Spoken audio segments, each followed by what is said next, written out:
नमस्कार साथियों, मैं तुल भारत और आज हम कक्षा 7 की जो राजनीति विज्ञान की जो किताब है सामाजिक और राजनीतिक जीवन, उसका अध्याय 1 समानता आज हम पढ़ेंगे। और आज हम इसका शुरुआत कर रहे हैं सीरीज की, जिसमें हम राजनीति विज्ञान पॉलिटिकल साइंस का जो हमारे सोशल साइंस के अंतर्गत ही एक किताब आती है और एसएसटी के पेपर में ही ये चीज़ आती है, उसको आज हम शुरू करेंगे।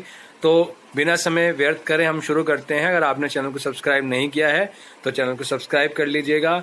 भूगोल के हमारे 7th क्लास की भूगोल, जिसमें हमारा पर्यावरण, संसाधन, सारी जो चीज़ें हैं, वसंत, ध्रुवा और हमारे विज्ञान के सारे चैप्टर हमारे चैनल पे ऑलरेडी अपलोडेड है वीडियो में। और उनके क्वेश्चन आंसर जो हैं वो भी हैं, तो आप क्वेश्चन आंसर्स को भी कर सकते हैं।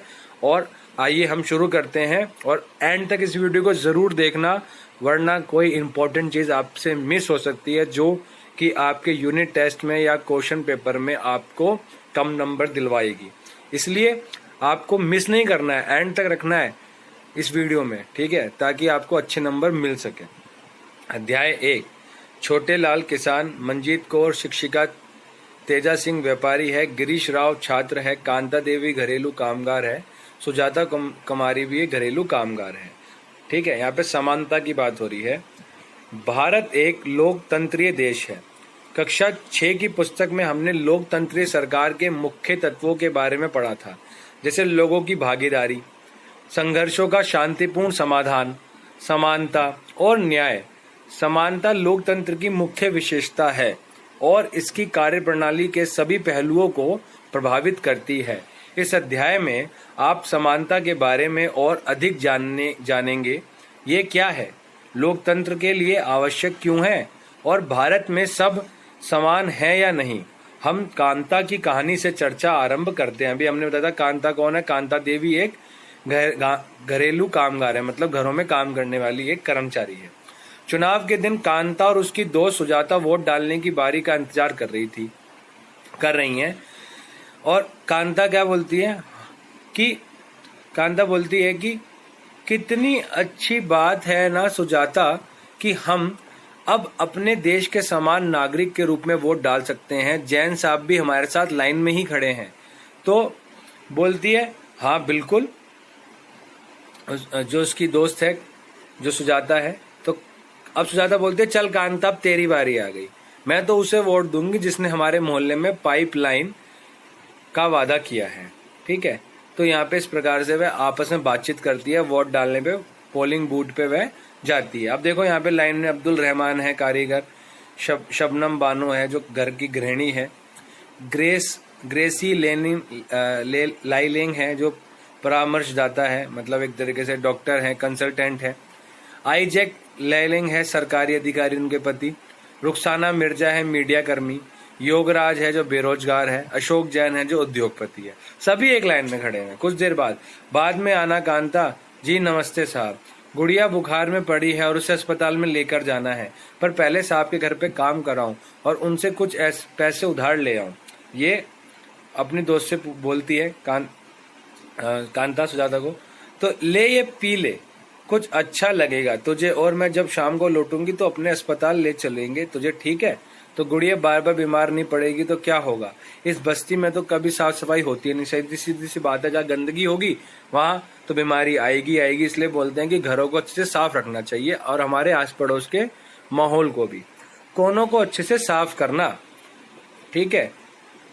कांता ये ले तेरे पैसे, कांता को बोलती है उसकी मालकिन की ये ले पैसे, मांगने की पर पहले से पैसे मांगने की आदत मत बना, समझी। तो कांता बोलती है जी मैडम, नहीं बनाऊंगी। मताधिकार की समानता। कहानी का प्रारंभ कांता के वोट देने की लाइन में खड़े होने से होता है। पुनः उन विभिन्न लोगों की ओर देखो जो उसके साथ लाइन में खड़े हैं। कांता अपने मालिक अशोक जैन को पहचान लेती है और अपने पड़ोसी छोटे लाल को भी।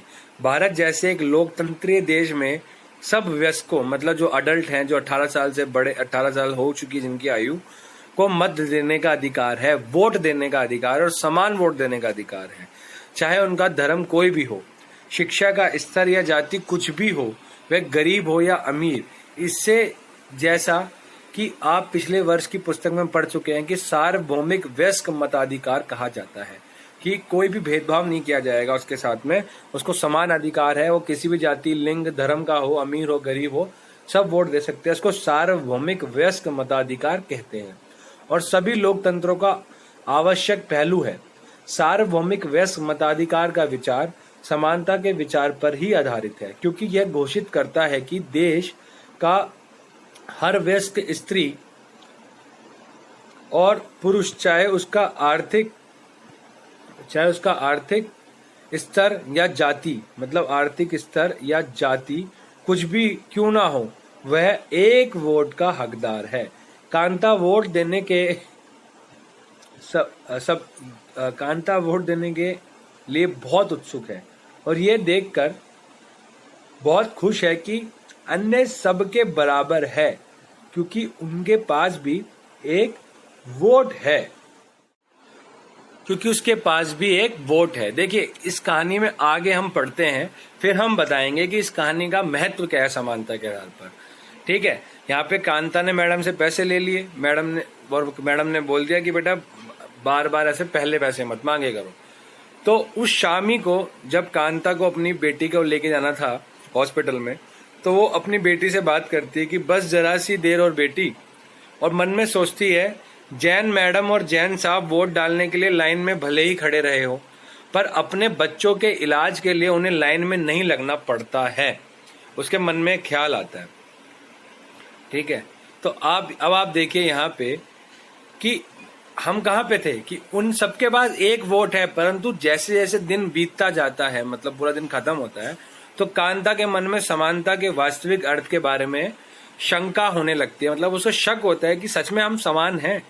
वह क्या बात है जिसने कांता के मन में शक पैदा कर दी। आओ उसके जीवन की दिनचर्या देखें। वह एक झोपड़पट्टी में रहती है और उसके घर के पीछे एक नाला है। उसकी बेटी बीमार है, परंतु वह अपने काम से एक दिन की भी छुट्टी नहीं ले सकती, क्योंकि उसे अपने मालिक से बच्ची को डॉक्टर के पास ले जाने के लिए पैसे उधार लेने हैं।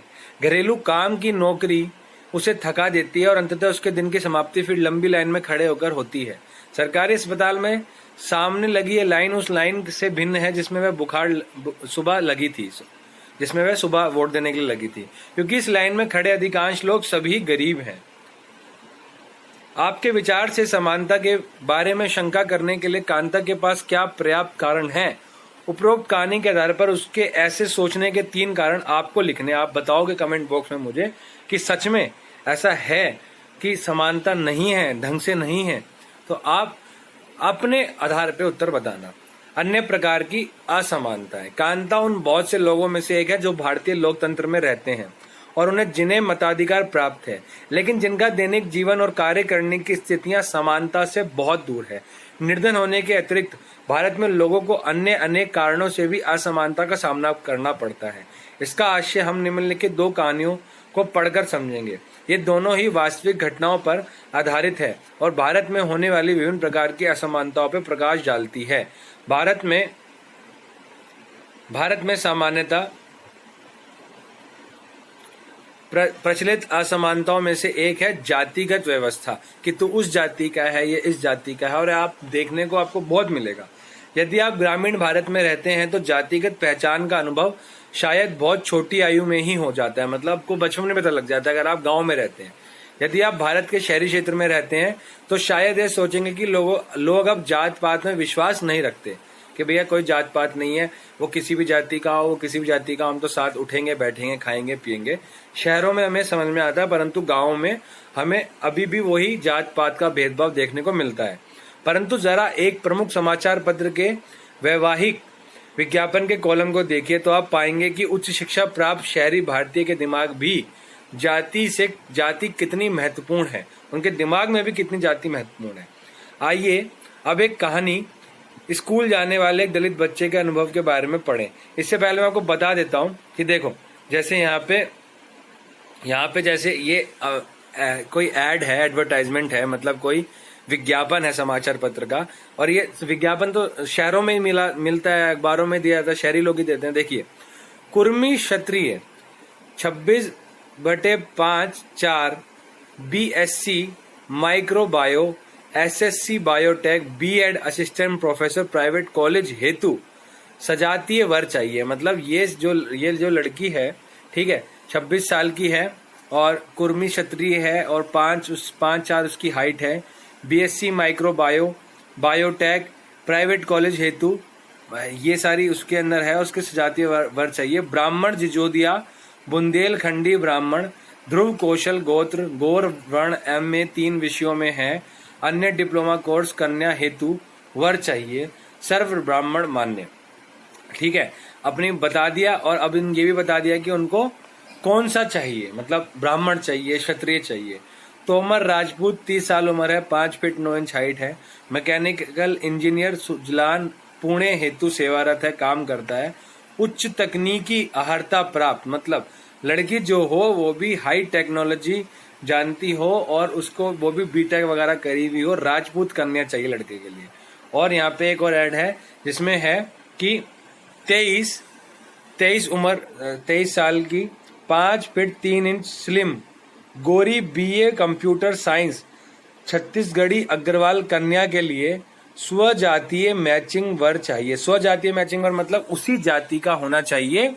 ठीक है, ऐसा वर उनको चाहिए। तो अब आप यहाँ पे देख सकते हैं कि ऊपर दिए गए वैवाहिक विज्ञापनों में जाति की सूचना देने वाले अंशों पर गोला बनाइए। जैसे मैंने गोला बनाया ना, जो जाति के बारे में बताते हैं, आपको भी गोला बनाना है। ठीक है, जैसे यहाँ पे देखो, मैंने पहले में तो बनाया नहीं, यहाँ पे मैं लिख देता हूँ।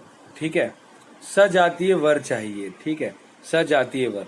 ठीक है, यहाँ पे कन्या हेतु ब्राह्मण, सर्व ब्राह्मण मान्य। ठीक है, आप यहाँ पे देखो, मैकेनिकल इंजीनियर में यहाँ पे क्या बात हो रही थी, यहाँ पे राजपूत कन्या चाहिए। ठीक है, इस वाले में आप देखोगे कि अग्रवाल कन्या के लिए स्वजातीय मैचिंग चाहिए। तो इस प्रकार से आपको यहाँ पे विज्ञापनों में भी शहरी, उसमें भी जातीय मानसिकता देखने को मिलती है। तो समानता जो है वह समानता पे हमें प्रश्न उठाती है। तो आइए, एक अगली कहानी है, लेकिन इस कहानी को हम नेक्स्ट चैप्टर में पढ़ेंगे ताकि आप अच्छे से इतने तक को समझे। अगर आपको इतने में कोई भी डाउट हो तो आप मुझे जरूर कमेंट करिएगा। हम लोग प्रयास जरूर कर देंगे आपके कमेंट्स का उत्तर दें और उस पर वीडियो बना सकें। तो और फिर जल्दी हम इस चैप्टर को खत्म करेंगे, फिर उसके क्वेश्चन आंसर लेके आएंगे। तो थैंक यू, आप एंड तक वीडियो को देखते रहे, बने रहे। जिसने भी एंड तक वीडियो देखी उसका बहुत बहुत धन्यवाद। अपने दोस्तों तक जरूर वीडियो को पहुंचाइएगा। हम जल्दी नई वीडियो के साथ जल्दी मिलेंगे। आप घर पे रहिए, स्वस्थ रहिए, मस्त रहिए, पढ़ते रहिए और देश को आगे बढ़ाते रहिए। जय हिंद, जय भारत।